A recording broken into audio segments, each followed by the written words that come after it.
Baik, Anda semua, hari ini kita akan membuat keyakinan kelas, dan keyakinan kelas ini kita akan gunakan untuk pembelajaran kita selanjutnya. Karena pentingnya keyakinan kelas itu bisa membuat kita di dalam kelas melaksanakan kegiatan pembelajaran dengan nyaman, tenang, sesuai dengan keinginan anak-anak. Jadi pembelajaran yang kita inginkan bagaimana adalah pembelajaran yang nyaman, tenang, sehingga apa? Kalian dapat belajar dengan tenang dan sesuai dengan kebutuhan. Jadi Bapak akan bagikan kertas ini, ya. Kertas ini kalian tuliskan,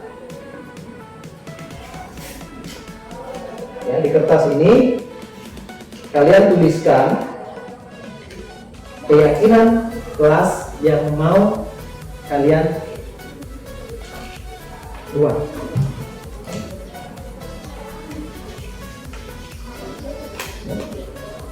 Oke, baik. Jadi silakan kalian membuat sebanyak mungkin keyakinan kelas yang kira-kira menurut kalian itu bagus atau baik digunakan di dalam kelas dan penting untuk anak-anak semua. Jadi silakan buat, sebentar kita akan tempel di lembaran. Jadi silakan kalian buat dulu keyakinan kelas seperti apa yang kalian mau buat.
Assalamualaikum warahmatullahi wabarakatuh. Selamat siang Bapak Ibu Guru. Om Swastiastu. Shalom. Terima kasih atas waktu kesediaan Bapak Ibu Guru untuk hadir pada kegiatan presentasi atau pembahasan dari materi saya hari ini, yaitu budaya positif. Jadi kita langsung saja.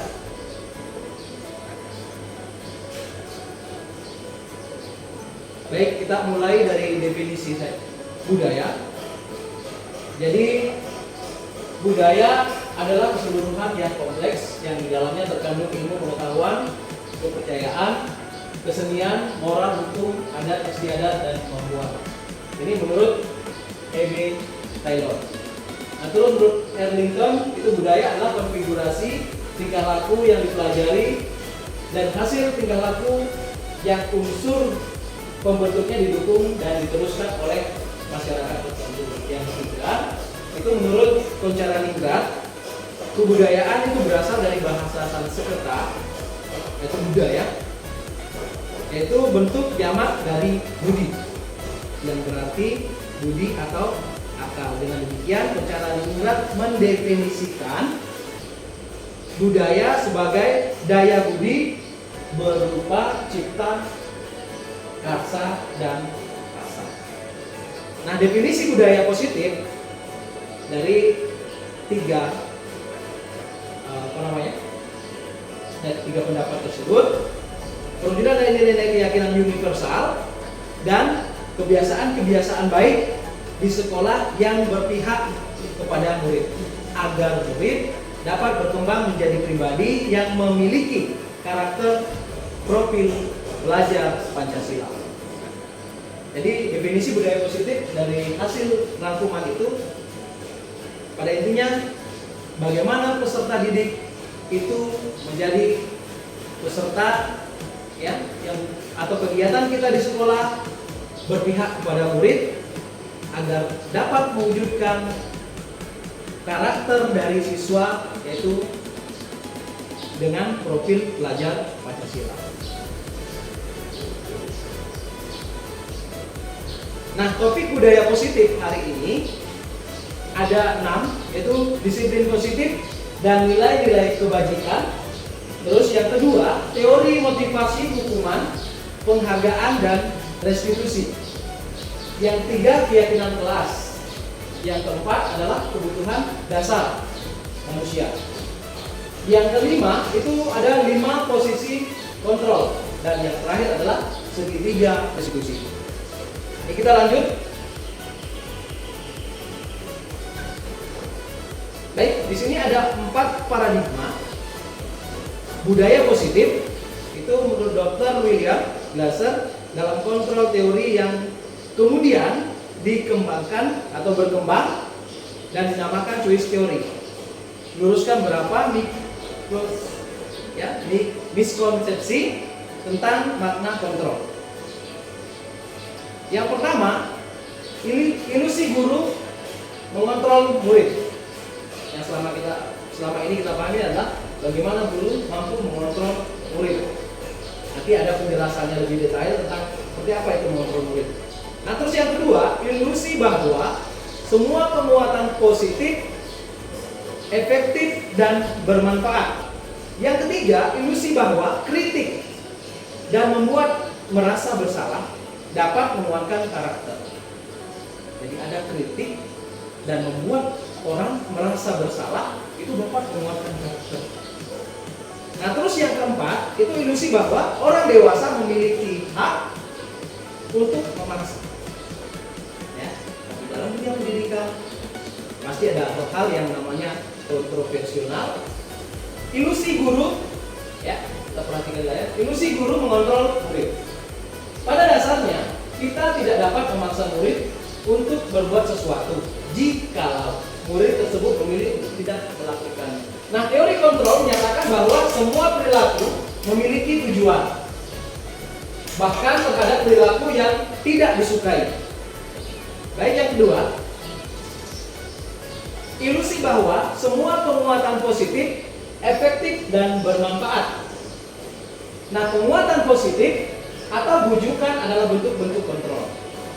Ini penguatan positif, kita memberikan penguatan kepada siswa terkait apa ya yang baik dari siswa itu termasuk penguatan. Segala usaha untuk mempengaruhi murid agar mengulangi suatu perilaku tertentu, artinya perilaku baik yang perlu diulangi atau mungkin dipertahankan, nah, atau bisa jadi murid tersebut menjadi tergantung.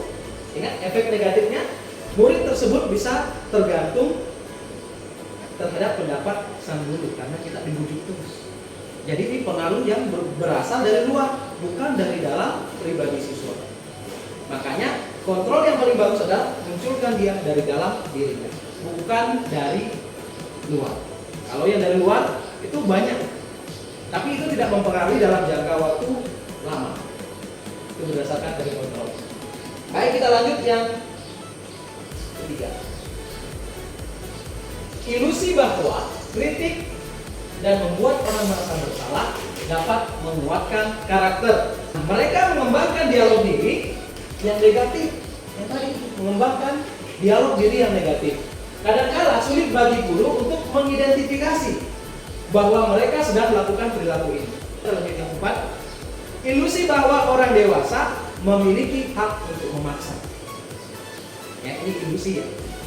Banyak orang dewasa yang percaya bahwa memiliki tanggung jawab untuk membuat murid-murid berbuat hal-hal tertentu. Nah, ini kita percaya bahwa dengan kita melakukan sesuatu tekanan bahwa kamu harus begini. Nah, pada saat itu pula orang dewasa akan menyadari bahwa perilaku memaksa tidak akan efektif. Ingat, perilaku dewasa tetap ada jeda waktunya. Untuk jangka waktu panjang dan sebuah hubungan permusuhan akan terbentuk karena ada bahasa pemaksaan, pasti ada rasa dendam di dalam. Jadi kita lanjut, Bapak Ibu, tadi ada 4. Nah, kita lanjut disiplin positif dan nilai-nilai kebajikan. Disiplin diri membuat orang menggali potensi menuju sebuah tujuan apa yang dia hargai. Namun dalam budaya kita, makna kata disiplin telah berubah menjadi suatu yang dilakukan seseorang pada orang lain untuk mendapatkan kepatuhan. Nah, tujuan disiplin positif adalah menanamkan motivasi intrinsik. Intrinsik itu berasal dari dalam diri, bukan dari ekstrinsik. Kalau motivasi yang berasal dari luar, itu tidak akan bertahan lama.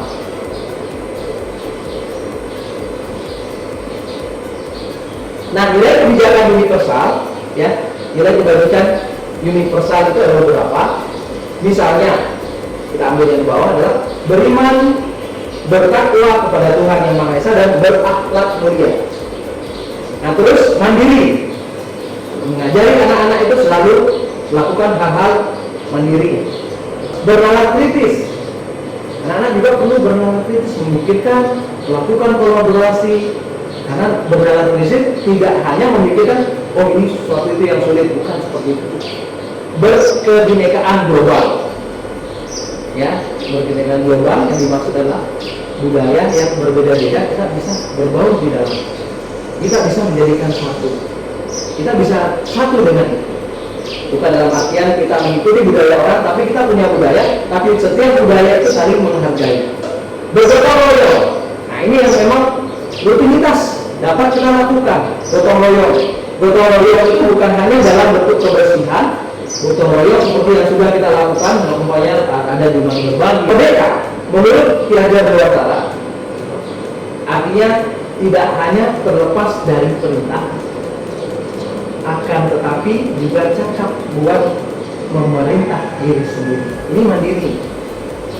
Bahkan anak-anak yang memiliki disiplin, sehingga mereka bisa berperilaku dengan mengacu pada nilai-nilai kebajikan universal dan memiliki motivasi intrinsik, bukan ekstrinsik.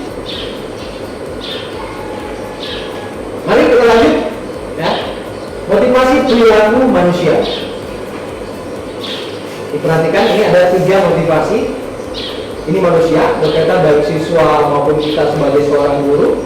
Yang pertama, untuk menghindari ketidaknyamanan, ya, berupa hukuman, itu adalah merupakan perilaku yang didorong oleh eksternal. Ya, motivasi eksternal, ekstrinsiknya. Ingat, ketika manusia menghindari ketidaknyamanan dalam bentuk hukuman, teguran dan lain sebagainya, itu adalah motivasi yang muncul dari luar. Motivasi yang kedua, ya, untuk mendapatkan penghargaan atau imbalan. Kadang-kadang orang motivasi dirinya, oh saya harus melakukan ini agar saya diakui, agar saya diberi penghargaan. Ini motivasi dari luar. Nah, yang ketiga itu adalah untuk menghargai dirinya sendiri. Ya. Kenapa menghargai dirinya sendiri? Karena dia percaya dengan nilai-nilai di dalam dirinya. Dia percaya akan nilai-nilai kebajikan yang harus dia lakukan. Baik, kita lanjut. Ya, yang tadi itu ada. Ini kita masuk ke teori hukuman. Mari kita perhatikan. Ini ada sebuah kasus. Jadi saya bacakan saja. IPA kurang menguasai pelajaran matematika, sehingga pada saat pelajaran tersebut berlangsung, dia lebih banyak berdiam diri atau menggambar di buku pelajarannya. Pada saat guru matematikanya, Pak Seno menanyakan pertanyaan, IPA menjadi guru dan tak sengaja menjatuhkan tasnya dari kursi, serta tiba-tiba menjadi gagap pada saat berupaya menjawab. Seluruh kelas pun tertawa melihat perilaku IPA yang bicara tergagap dan terkejut tersebut. Pak Seno pada saat itu membiarkan teman-teman IPA menertawakan IPA yang tergagap dan malu luar biasa, dan malahan minta IPA untuk maju ke depan dan berdiri di depan kelas sambil menunjuk hidungnya karena tidak bisa menjawab pertanyaan Pak Seno. Kelas makin gaduh dan anak-anak pun tertawa melihat IPA di depan kelas memegang ujung hidungnya. Ada dua pertanyaan. Yang pertama, apakah Anda setuju dengan tindakan Pak Seno terhadap IPA? Mengapa? Jadi Bapak Ibu, kira-kira dari cerita tersebut, tindakan Pak Seno ini seperti apa? Apakah Bapak Ibu setuju dengan tindakan beliau? Ya? Tidak. Alasannya?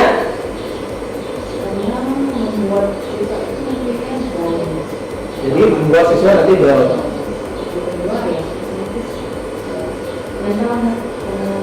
Oke, siswa itu down, nanti mentalnya akan berdapat ya merendahkan diri, rendah diri. Tindakannya itu tidak baik. Jadi seorang guru, bagaimanapun masalah yang dihadapi siswa, kita harus mampu membangunnya, karena di dalam pembelajaran ya atau dalam konsep filosofis pendidikan berkeadilan dewantara, kita harus berada di ketiga posisi depan kita sebagai panutan, di tengah sebagai pembangun, di belakang sebagai penolong.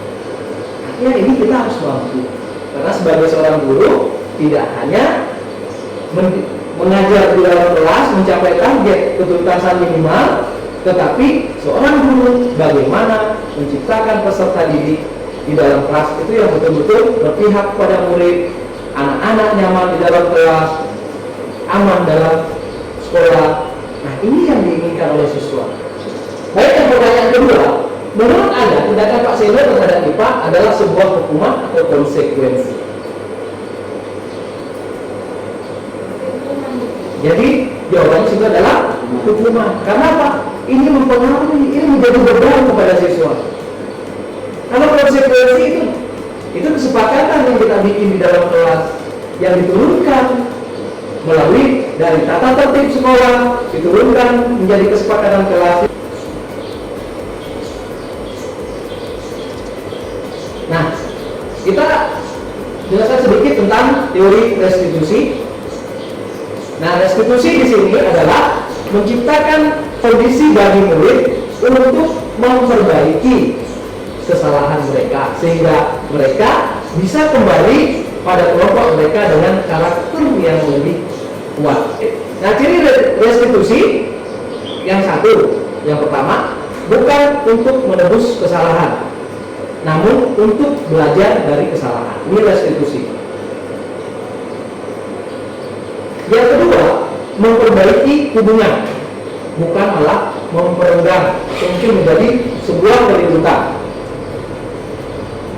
Yang ketiga, tawaran, bukan paksaan. Yang keempat, restitusi menuntun untuk melihat ke dalam diri.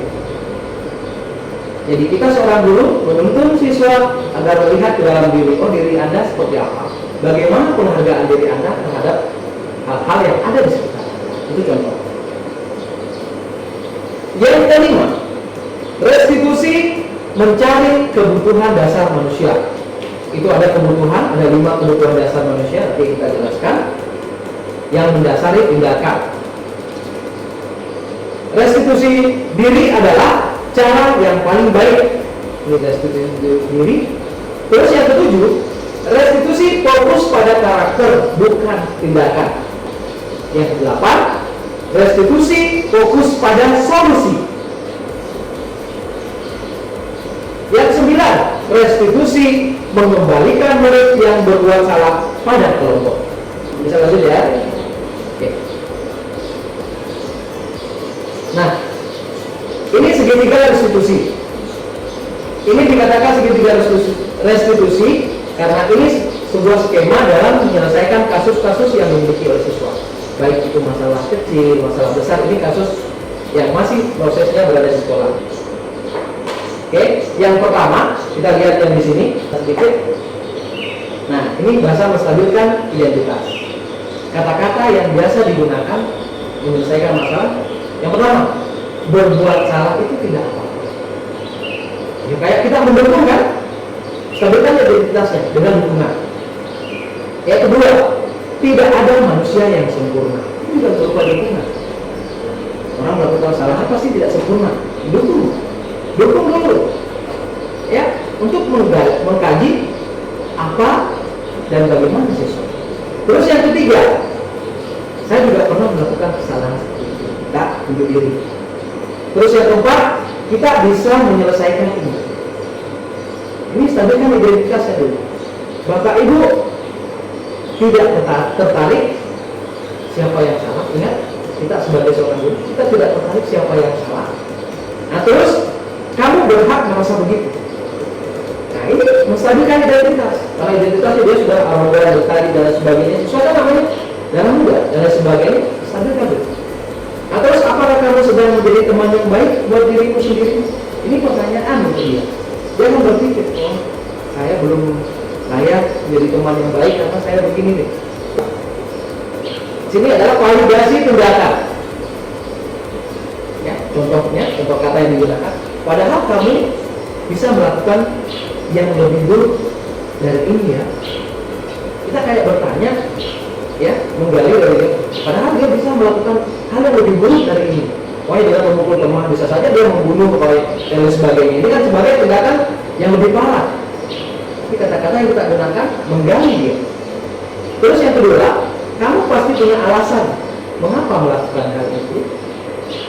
Nah, terus yang ketiga, kamu patut bangga pada dirimu sendiri karena kamu telah melindungi sesuatu yang penting bagimu. Siapa tahu berbicara tentang harga dirinya, kamu boleh mempertahankan sikap itu. Tanda koma lagi, kamu boleh mempertahankan sikap itu, tapi kamu harus menambahkan sikap yang baru. Sikap yang baru itu artinya hal yang positif. Tadi itu sesuatu yang buruk kita ubah dengan hal yang positif, tapi bukan kita yang memunculkan, namun muncullah dari siswa itu sendiri. Nah, sisi yang ketiga menanyakan keyakinan. Ini pertanyaan yang kita lihat saja di sini. Apa yang kita percaya sebagai kelas atau keluarga? Ini menanyakan keyakinannya. Apa nilai-nilai umum yang kita telah sepakati? Artinya nilai-nilai umum itu kita berbicara tentang kesepakatan kelas dan keyakinan kelas yang sudah kita buat. Apa bayangan kita tentang kelas yang ideal? Kamu mau jadi orang yang seperti apa? Mau jadi yang arogan, mau jadi pemarah, mau jadi apa? Pasti dia akan mengungkapkan, oh saya tidak mau jadi orang begini karena orang begini seperti ini. Yang berwawasan. Nah, ini badannya teori motivasi, hukuman, penghargaan, restitusi. Hukuman yang kita perhatikan di situ adalah perilaku pasif, agresif, meningkat dan seterusnya. Ini identitas ya, identitas gagal, identitas sukses. Itu disiplin itu adalah merupakan konsekuensi dan restitusi tadi. Kalau punishment ini perilaku pasif yang akan muncul akibat kita melakukan hukuman. Nah, sistem tidak akan berjalan bila murid tidak takut. Nah, kalau ada hukuman kan rasa takut sih. Kalau dia tidak takut berarti tidak berjalan sistem kita. Nah, terus berlaku hanya pada sebuah institusi, tidak berlanjut pada kehidupan nyata. Institusi itu biasa kayak kepolisian dan sebagainya. Institusi. Nah, peraturannya adalah kamu harus. Tapi harus ya, wajib. Ini kalau hukuman itu wajib. Tapi kalau di dalam disiplin, konsekuensi, restitusi, kalau di restitusi masalah terpecahkan. Kalau konsekuensi, perbuatan hanya bertahan dalam jangka waktu pendek. Ini konsekuensi juga masih ada negatifnya. dia bertahan dalam waktu jedanya pendek. Kita lanjut lagi, keyakinan kelas. Pertanyaannya, mengapa tidak peraturan saja? Mengapa harus keyakinan kelas? Nah, suatu keyakinan akan lebih memotivasi seseorang dari dalam dan motivasi secara intrinsik. Jadi keyakinan kelas itu karena dimunculkan oleh siswa dari dalam dirinya, apa yang dia inginkan di dalam kelas, maka dia akan sadar bahwa saya yang buat, ya, saya yang ingin seperti itu, kenapa saya tidak lakukan? Ya, pasti akan muncul tanggung jawab. Baik, ini pembentukan keyakinan kelas. Keyakinan kelas itu bersifat lebih abstrak, berarti kayak tidak nyata, karena munculnya dari dalam dirinya siswa. Daripada peraturan yang lebih rinci dan konkret, tata tertib sekolah itu aturan yang tata tertibnya nyata, konkret, ada termasuk levelnya, ada sanksinya dan sebagainya, itu konkret. Nah, terus keyakinan kelas berupa pertanyaan atau pernyataan, ya, pernyataan universal. Keyakinan kelas itu senantiasa dibuat dalam bentuk positif, jadi harus kata-kata positif, tidak ada yang boleh kata-kata negatif atau menjatuhkan siswa, membuat down. Keyakinan kelas sebenarnya tidak terlalu banyak sehingga mudah diingat. Sederhana saja, 6 kalimat saja selesai. Nah, semua warga kelas hendaknya ikut berkontribusi dalam pembuatan keyakinan kelas melalui diskusi. Keyakinan kelas itu dibuat di kelas dalam bentuk kelompok dan diskusi. Terus bersedia mengulang kembali keyakinan kelas dari waktu ke waktu. Nah, kalau untuk bentuklah keyakinan kelas ini seperti hormat. Ini diperhatikan di sebelah sana. Kami meyakini bahwa sangat penting untuk menghormati semua orang dan barang milik orang lain. Tapi tidak ada yang mencuri dalam kelas penting. Menghormati milik orang lain. Nah, terus bekerja itu hormat di atas. Terus bekerja, kami meyakini bahwa sangat penting untuk mengerjakan segala pekerjaan atau mengikuti kegiatan yang telah ditugaskan. Jadi bertanggung jawab terhadap tugas yang diberikan. Baik, ini yang saya lakukan di kelas terkait dengan kegiatan pembuatan keyakinan kelas sebagai gambaran saja. Nah, ini kebutuhan dasar manusia itu ada 5. Yang pertama adalah kebutuhan bertahan hidup, kebutuhan dasar manusia. Jadi ketika berbicara tentang kebutuhan hidup, manusia itu akan selalu berjuang memenuhi kebutuhannya. Kebutuhan bertahan hidup akan melanjutkan. Yang kedua adalah kasih sayang dan rasa diterima. Di dalam kelas, ketika ada siswa yang diberlakukan asing, ya, dianggap dirinya itu tidak diterima oleh teman, itu akan berpengaruh ke siswa. Dia merasa minder dan sebagainya, tidak semangat belajar. Tapi kapan dia itu diterima, diakui oleh gurunya, diakui oleh temannya, diperhatikan, walaupun di rumah dia banyak problem, dia akan enjoy di sekolah. Ya, anak-anak butuh kasih sayang seperti itu. Karena apa? Setiap anak mungkin di rumah siapa tahu jangan sampai dia kekurangan kasih sayang, orang tuanya sibuk kerja, sehingga kasih sayang itu dia menuntut kasih sayang di sekolah. Makanya apa? Ada perilaku-perilaku tertentu yang menyebabkan muncul hal-hal aneh di kelas. Karena dia mau diperhatikan. Nah, terus yang ketiga, penguasaan. Dia mau menguasai bagaimana gurunya biar selalu perhatian pada dia. Ini setiap siswa itu ada aja cara yang dia lakukan. Tempat kebebasan. Ya, kebebasan yang keempat, anak-anak itu mau bebas. Belajar yang senang, belajar yang bebas, tetapi tetap fokus pada kelasnya. Nah, kita sebagai guru yang meramu itu. Yang kelima itu kesenangan. Itu kayak katakan tadi, kita bagaimana menciptakan kelas yang nyaman, yang menyenangkan. Ini guru punya tugas. Atau bagaimana anak-anak pada saat belajar tidak tertekan, artinya enjoy, dia bebas itu. Nah, ini 5 posisi kontrol. Ini sudah menjelaskan materi terakhir yang sudah saya jelaskan tadi. Ya, 5 posisi kontrol sebagai seorang guru itu sebagai penghukum.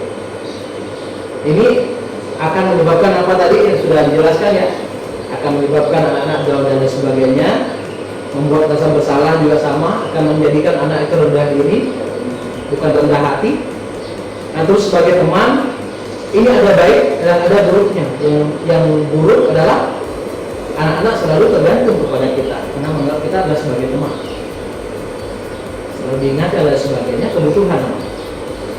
Tetap ada yang namanya penghukum, ada negatifnya, membuat rasa bersalah negatifnya ada, sebagai teman juga ada, pemantau juga ada. Karena dia memantau, monitoring semua perilaku siswa itu. Dan yang paling sempurna untuk kita lakukan adalah sebagai manajer. Karena kalau kita berbicara sebagai manajer, kita harus mampu mengelola bagaimana tadi yang dilakukan adalah melalui segitiga restitusi itu.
Jadi demikian presentasi pada hari ini.